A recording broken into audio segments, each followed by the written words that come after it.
ultimately, because of the politics that were being played inside the Defense Department by the previous administration. But do you support the decision made on January 6th to send the National Guard here to defend the Capitol? I support the decision that President Trump made and requesting the National Guard that was denied. So you do not. President Trump you do not support the decision. Support you do not for the National Guard in to send the National Guard here to defend the Capitol. I think that speaks to the worry that many Americans have that there is a double standard, that you are not willing to defend against attacks made on our democracy by supporters of the president, but you are willing to deploy the National Guard to protect against protesters who are criticizing the president.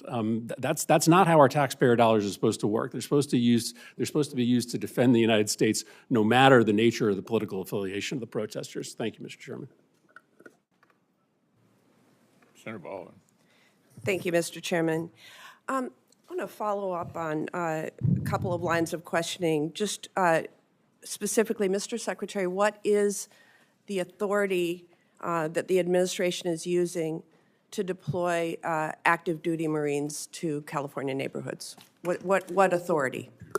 Senator, the president has constitutional authority in order to support. Cite the provision of the Constitution. I'd have to pull up the specific provision, but our Office of General Counsel, alongside our leadership, has reviewed and ensured in the order that we set out that it's completely constitutional for the president to use federal troops to defend federal law enforcement. Look, I'd like to know the specific constitutional statutory authority. The president made it clear that he relied on Section 12406 of Title 10 with regard to the National Guard troops. I need to know the authority that he is relying upon in terms of active duty Marines being deployed to California neighborhoods. Senator, so you'll follow up with me? Yes, Senator, but there's plenty of precedent of active duty troops being used to support law enforcement, historical precedent. I'm not disputing that. I am just asking you to cite the authority under which the active duty Marines are being deployed to California. It's in the order, ma'am, but we'll make sure we get it to you as well. Thank you. I want to dovetail on a couple of other comments also with regard to the lack of specific detail in the budget request for the Department of Defense. I take great pride in Wisconsin's contributions to our national defense, and that includes many Wisconsinites who are hard at work building the Constellation-class frigate. There is no mention of frigate procurement, just like Senator Collins noted that there's no mention of destroyer procurement in the budget materials that you provided to this committee. My state makes the frigate. I'd also note that there's no mention of the destroyers, as I said. So really, we are looking at a very incomplete budget request when we are just 4 months out from the beginning of the next fiscal year. Mr. Secretary, this committee takes the appropriations process seriously. I take the hard work of Wisconsin's shipbuilders seriously, and I'd like your commitment to provide this material to the committee expeditiously so we can do our work. Senator, we'll make sure you get all the information, but what I would say is this is a historic investment in shipbuilding, both the defense industrial base and ships. In Wisconsin, and particularly related to the frigate, it's been a program with a lot of problems and a lot of delays and a lot of modifications that have led to serious challenges. Has called for many modifications to the plan. I'm not saying it's all the fault of the shipyard. There are many ways in which modifications were made that changed an existing design so extensively that it led to a ship that was not even capable of the original mission it was supposed to execute. So our job is to make tough choices on some platforms like that may not be funded the way they were in the past, because we have to make some of those tough choices. Well, we don't have any of the detail right now of what your plans are with regard to the frigate or the destroyer, and we need that information to do our jobs. Can you get it to me? We have that information, Senator. We have worked in real time in 4 months to reverse a lot of priorities from the previous administration. We have those details and that information, and we will get Well, it the to you. committee needs those details. So this committee has also worked hard alongside the department to improve recruitment and meet retention goals. The department is planning to separate several thousand service members due to your partisan beliefs about troops who are transgender. Mr. Secretary, I've seen your speeches and social media posts, but what I'm interested in is the sound policy analysis that we would expect from the Secretary of Defense on how this misguided decision will impact military readiness. My colleagues and I have requested this information from you, and we are still waiting to receive it. And so I will ask you now, what assessment did the Department of Defense conduct prior to implementation to evaluate the impact that this policy would have on our national security? Moreover, what is the cost to recruit and train thousands of individuals of comparable experience and skill? Thankfully, recruiting is not an issue. It's at historically high levels, and we're proud of the cross-section of Americans that are joining. What analysis did you do? We did extensive analysis, Senator, and we agree with the assessment of the executive order that was issued by the White House that there are mental health issues associated with gender dysphoria that complicate military service and readiness, and as a result, we made the decision. I have asked for that analysis. Please provide it to me and the committee. We will provide it. And then, Mr. Secretary, I think we can all agree that we are at a critical point in our history with respect to global threats that need to counter adversaries like China and Iran. You've gotten a number of questions along those lines.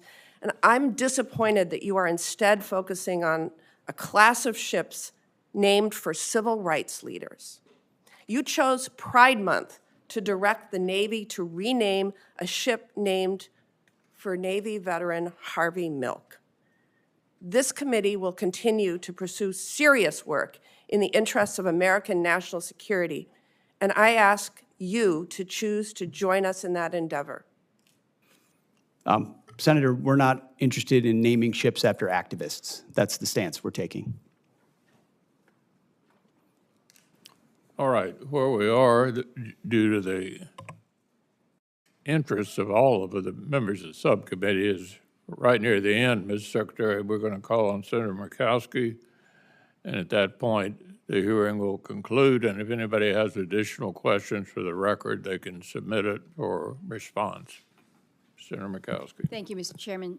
Gentlemen, Mr. Secretary, General Kane, welcome, welcome. And I also want to recognize, General, your trip north to Alaska last week or 2 weeks ago. We appreciate that.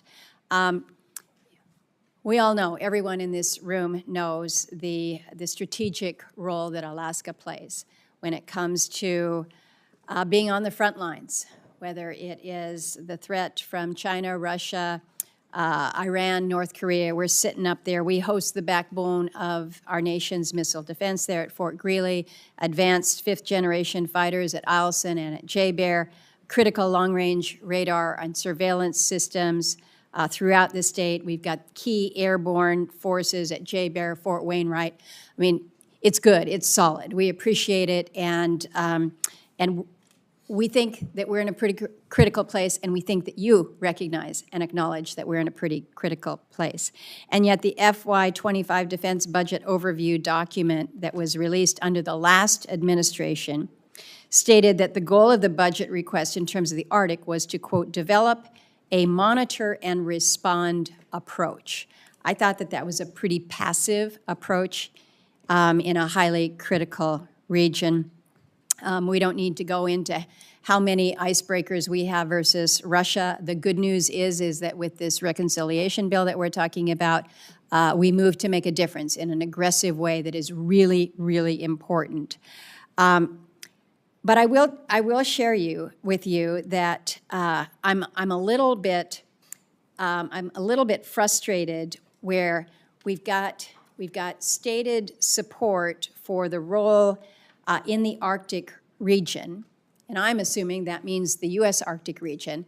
There's a seeming fixation on Greenland that I think sends, I don't know whether it's a troubling signal or a mixed signal, that we're looking past the significance of the U.S. Arctic and the area that is already part of the United States, and happily so. But I like to remind people, everything that the administration wants in Greenland, when it comes to strategic location, when it comes to resources and minerals, we've got it on the U.S. side. So I think any serious Arctic policy has to start with a serious investment in Alaska. We've built it. We need to do more. I would just ask both you, Mr. Secretary, and General Kane, your view of the strategic importance of Alaska and more importantly, the broader Arctic, because this is really, when we're talking about DoD posturing to make sure that we're deterring adversaries in the region.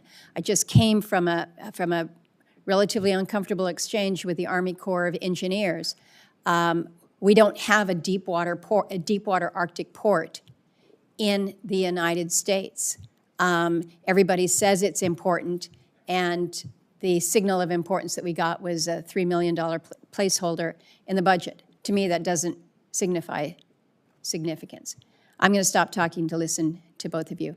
Thank you. Thank you, ma'am. I agree with you. It's difficult to understate the strategic significance of Alaska, whether you're looking at Indo-PACOM, whether you're looking at Russia, whether you're looking at the Arctic, whether you're looking at space-based capabilities, whether you're looking at energy. You name it, it's both a defensive posture, but also a power projection posture that is centrally a central focus of how we plan. Senator, first, thanks for letting me visit up there. I got a full range of academics from your colleague about Billy Mitchell and air power history. How many times did you hear that? Ma'am, only a few. Okay. But, you know, as the Secretary said, the northern flank is critical, and it's in the right place on the globe for us to be able to do a lot of things from that power projection platform. And so as the department considers through the Secretary force rail, I know it will be high on our radar. Well, I appreciate that, and appreciate the continued focus. There's a lot of focus on the Indo-PACOM, should be, but just remember, we sit right on top of it. We're connected, we're part of that. Yes, ma'am. I'm running out of time. I have been concerned. We have E3 capability up north, of course, but we were all counting on the E7 wedge tail coming our way. We're kind of limping along up north right now, which is unfortunate. And the budget proposes terminating the program. Again, the E3 fleet barely operational now, and I understand the intent to shift towards the space-based, you call it the air-moving target indicators. But my concern is that you've got a situation where you're not going to be able to use more duct tape to hold things together until you put this system in place. And so how we maintain that level of operational readiness and coverage, I'm not sure how you make it. General Kane? Well, ma'am, thank you for the question. You know, the E3 and the E3 community have been really important to us for a long, long time. And I'll defer to the comptroller, but you know, the department has a bridging strategy through investing in some additional airborne platforms in order to gap fill while the space-based capabilities come online. Yes, sir. Thank you. Ma'am, we do have in the budget $150 million in FY26 for a joint expeditionary E2D unit with 5 dedicated E2Ds, and the budget also funds 4 additional E2Ds to fill the near-term gap at $1.4 billion. And can you tell me how that will that have implications for what we're seeing up north in Alaska? I would defer to the Secretary and the Chairman on that question, ma'am. The answer is yes. I would file this entire discussion under difficult choices that we have to make. But you know, the E7 in particular was sort of late, more expensive and gold-plated, and so filling the gap and then shifting to space-based ISR is a portion of how we think we can do it best. considering all the challenges. Well, I appreciate the indulgence of the chair. My time is well over. If I can get, if your teams can come back with us to just give us a little bit of a walkthrough in terms of what we can be expecting in this space, I would appreciate it. Yeah. Thank you both. We will. Thank you all. Thank you, Senator Murkowski. Members of the subcommittee will have a week to get questions in for the record, and we'd request witnesses to respond within 30 days. So the subcommittee stands in recess, subject to the call of the chair. Thank you, Mr. Secretary.